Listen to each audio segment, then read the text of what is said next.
Alright, folks, welcome to our first episode of the IoT podcast.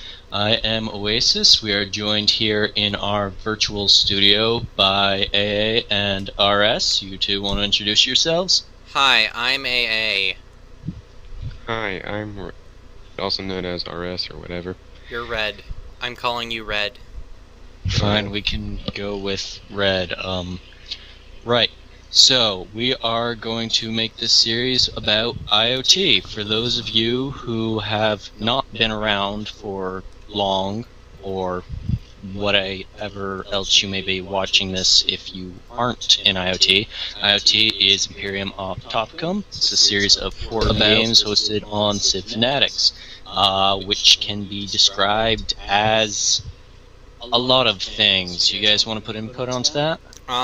They're typically horror games. After this, right?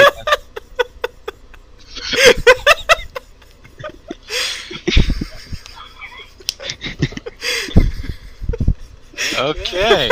I've heard him described as more rules before. Alright, they are effectively risk games, usually. There are frequent exceptions to that. The idea usually is that you play as a country or some sort of other political entity, and most people go with fucking up the world, but, you know, whatever's your thing. They've been around now for... Goddamn ever. How many? Yeah, several years. I can actually Several look it up years. because I 2008? the first IoT officially launched on March 14th, 2010. I was wrong. And the first rule was no nukes! Exclamation point, exclamation point, exclamation point. Yeah, we broke that pretty quickly. Yeah, nukes are horrifically abused in these games. MAD does not work when your country is run by teenagers. I'm not a teenager anymore. I know think how I to use used that nukes. correctly. Unfortunately, most GMs don't. Especially Tanny. I don't think. Sorry, I'll let you go. Yeah, I don't think any GMs know how to use nukes. Like, the best option is just not to put them in. Yeah. I think that's why... I liked it. I think that's why, Sown Real has been doing so many, pre-Industrial Revolution games recently. That's why I don't put you guys in charge of a country. I like to think I can use MAD effectively because I actually do keep the fact that I'm researching nukes, public information, along with my stockpile so that they actually know I have nukes if they try to go against me, which is close to how MAD works. It's a deterrent. And then I get more things up. Well, yeah, the one thing about that is that nobody has to worry about human lives in these games, even with recent populations. So, general overview of the forum. For those of you who don't know, we have a large selection of regulars, either to the games themselves or to the IoT chat, which is currently Nova IoT at tango.com, for those of you who care and are not already present there. We have a range of discussion threads, ranging from those for planning and developing new games to what we refer to as Argentina, a generic discussion thread, and the games themselves. Currently, we have 3 games ongoing in the forum. Red, I believe you're involved with the first 2 of those. Do you want to talk about IoT 14 and the Crucible? Well, I think it'd be easier for me to talk about the Crucible since I'm a lot more involved in that one. It starts... You're also the only one of us involved in either of them. So. Yeah, Civo's not even in any of them right now. Crucible is... If any of you played the game Hearts of Iron, it's trying to be an IoT like that. It starts in 1936, before World War II, and it's about the rise of, you know, the various radical ideologies and militarization of the countries and eventual World War II. The IoT has been marked by several noticeable events, including the North American War currently going on, and the accidental battle between Ottoman forces and I think the North African states. Explain how there was an accidental battle.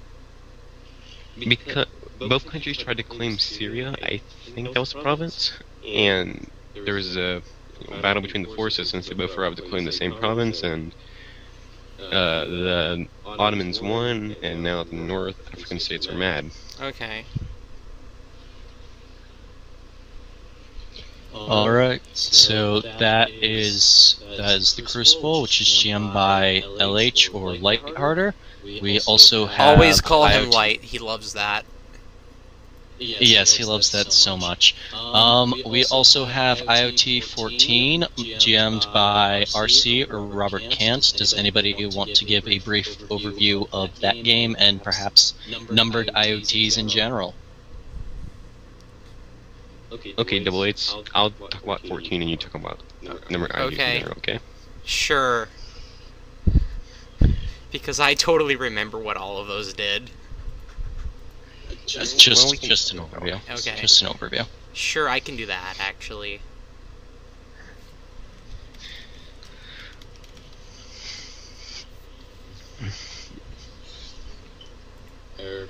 Which of you is going first?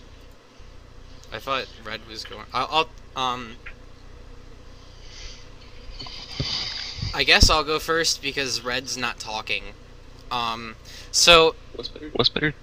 It's better to introduce numbered IoTs before. Well, yeah, that too, but that's a less funny sentence. So, the basis behind numbered IoTs is their, like, throwback to the days of yore when there was, like, 8 rules total, and, everyone just did their own thing, which usually involved, invading each other without, like, any set rules. It was kind of terrible and hilarious at the same time. Tenacious Fox ran the first one, and, like, several others. I don't remember how they all went. I honestly don't. The only one I remember is, the one Thorvald ran where I was Macedonia and everything went to hell, and at the end, me and Tailless Kangaroo just nuked the crap out of each other because he was, like, super commie India and I was Lulbertarian Dream State, and it was good. But, yeah, numbered IoTs now are, like, the most reliably simple games that you'll find on the forum, and they're generally geopolitical clusterfucks. They're almost always based upon the game of Risk, and pretty obviously so, unlike some other IoTs. They're more based on Risk than the Risk series is.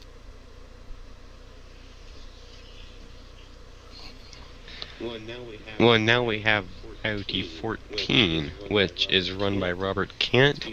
It's basically a post-apocalyptic event, and have the countries rebuild from it. It is notable for being almost completely RP-based IoT. There are little to no stats involved. It has been going on for a few months now. I think the update is, what, 10 or 11? Several important things that have happened in it were the creation of the UAR, which is the United Arab Republic, between a player called Thorvald and Nedim Napoleon, or Nedim for short, which they united and created like almost something like Austria-Hungary, and just two countries in one state, and they both run it. Following their example, Mosher and Sonral created one. What? I thought it was Zone Real. No, that's how Sonrail. What? Sonrail. That's how. What? No, this is why it's a discussion. It should be Sonreal or Sonreal, but instead it's Sonreal. No. I'm calling him Sonreal. Okay, Mosher and Sonreal created one. It sounds like in a North fucking America. monorail run by Sonic the Hedgehog. Created one in North Africa, which they quickly got involved in an argument in the UN about disbanding the UN. Several players hated that, and when they invaded another state in North America, there was a small little war between them and Germany/Austria, and then it kind of ended inconclusively of, I think, a white peace. There's also Japan invading Vietnam, creating the Vietnam crisis, and that is about it. Alright.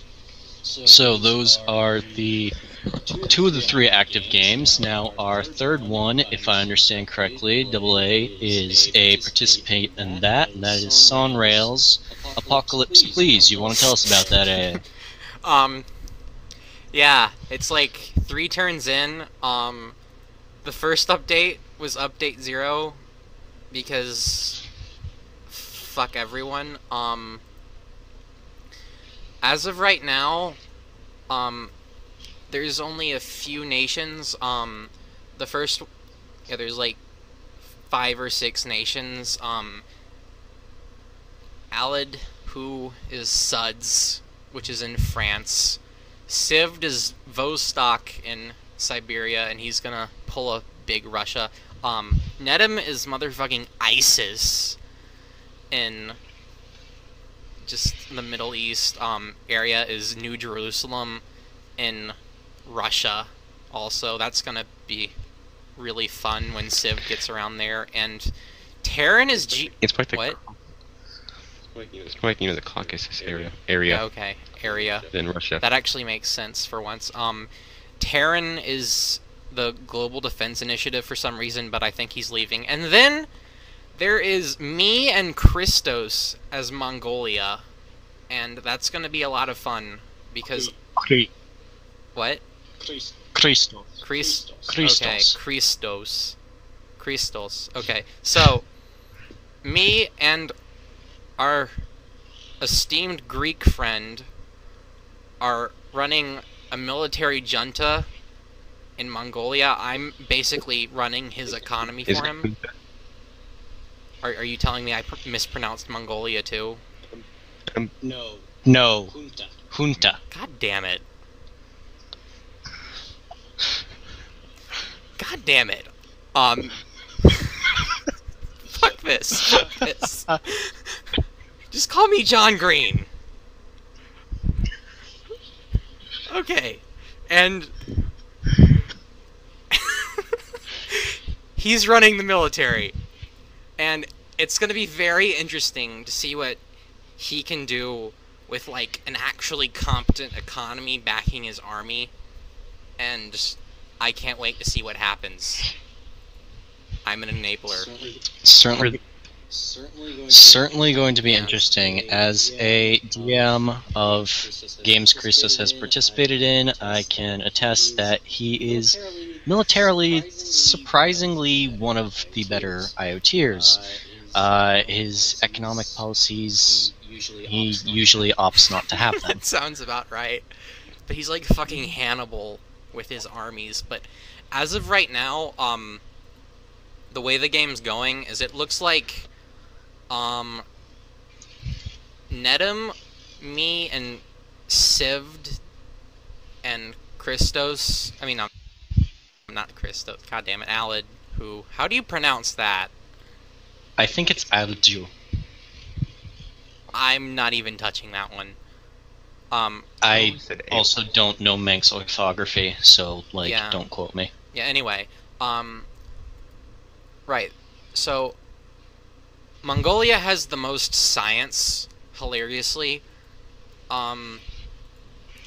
Sivd has... Is it Civ? Is it Civd? I always thought it was Civad. Same. We're... Kill me. Clearly we're focused. Anyway,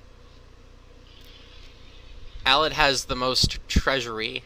Civd is somewhere in the middle. Nedham has the most, like, production and stuff, and yeah, it's gonna shape up to be really interesting, because each player decided to focus on, like, one major aspect of the game. And I'm rambling at this point, probably, I don't know. But, oh, right. The thing about Sone's game is that he's using this god-awful map with, like, a random continent off in the middle of the Pacific, and everything else is flooded. So, the map is not what we're used to, and colonization is gonna get ugly. Oh yeah, and Tayo just joined, apparently. I'm not... Tio. I know. We went over this, like, the first podcast, and I'm still saying Tayo. I literally said, I'm still calling him Tayo. Right. Okay. So those are our current games. We're going to discuss a couple upcoming games now. In general, probably a safe thing to assume anytime we begin to discuss future games is that, one, they might not arrive in the same form, and two, they might not arrive at all. That being said, we've still got quite a few. We're going to talk about 3 tonight. We've got not a lot of information, but we know that Cived is going to be putting out an IoT focused around the Irish War of Independence pretty soon, where you will be able to play on the side of Irish independence, home rule, or the British government. I just repeated myself, didn't I? Anyways, we also have an upcoming game by Tio called Revolutions Per Minute, which is going to be a bit unusual, and then it's going to begin with a historical start immediately prior to World War I. It's going to have biannual updates with a series of events trying to make an alternate history based upon players' actions and real-world events. You guys want to comment on your opinions and expectations for that? I'm pretty hyped for Civd's game, even though I'm mispronouncing his name, because that's not a period you ever see in any game ever.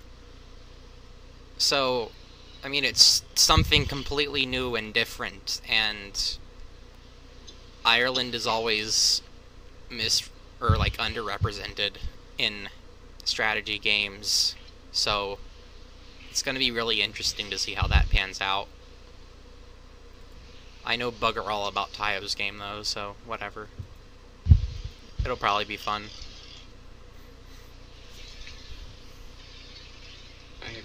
I have nothing to add. What about subtract? Or multiply? right. I'm bad at math.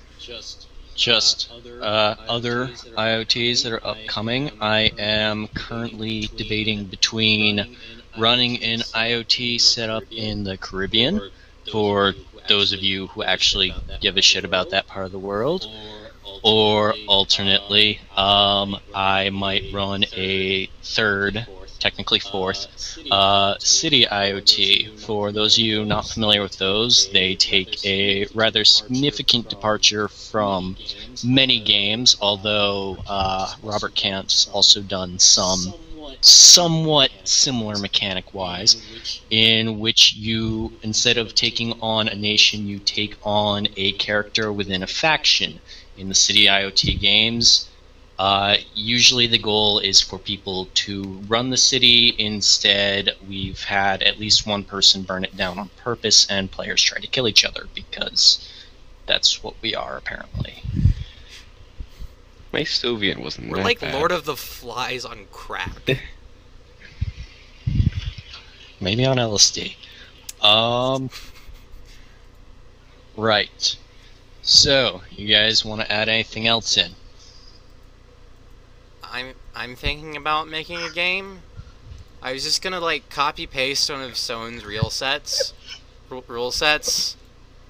Which he just deleted again. Yeah. I did manage to salvage. I managed to salvage Enlightenment Redux, which I had a lot of fun with before it fucking died because of that horrible, horrible merger. Do you know about that? You too? No. Okay, so No. Mosher was Andalusia, being all Muslim and stuff, and Alid was being Egypt, equally Muslim, and they merged into one huge, ginormous caliphate, and it broke the game, and then Sown started, like, killing off their colonies. I got a few provinces out of it, so I was happy. And then, yeah, he just kind of rage quit his own game.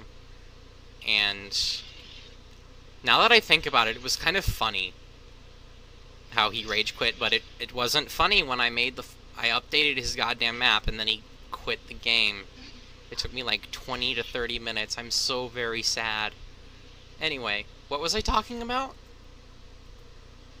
Oh, right. Enlightenment Redux. I might relaunch that because it was fun, and he needs to give me his merchant rule set because that was like half the game, and the other half was bitching about it. I think Juan has a lot of his real sets. Now you're saying real sats too. Yes, I apologize. It's my fault. I'm terrible. I'm sorry. I'm not sorry. Yeah, I didn't think so. Right, so, moving on, you guys have any other comments? Because we finished our topic list for the night, and that was not long. Yeah. Usually you have more to talk about when there's more people talking. And we lost, a decent portion of our membership. An entire quarter. Yeah, we were also supposed to have Joan Guy on tonight, however, due to something with his family and sister going to sleep, he was not capable of being present, so we apologize for our lack of a currently located in European member. Maybe we should, like, Spanish. bring on the GMs who are actually going to do stuff in the near future, like Tayo and Sivd, and maybe Robert too, because he's still doing his game. Well, next time we present, we are actually going to be talking about GMing, and so we will hopefully have more guests next time for you guys to hear about. So I think we have covered all we were going to for tonight. Again, next time is GMing. We hope to do this again with fewer confusing pauses. So, thank you guys. It took me like 30 minutes to set this stream up. Goodbye.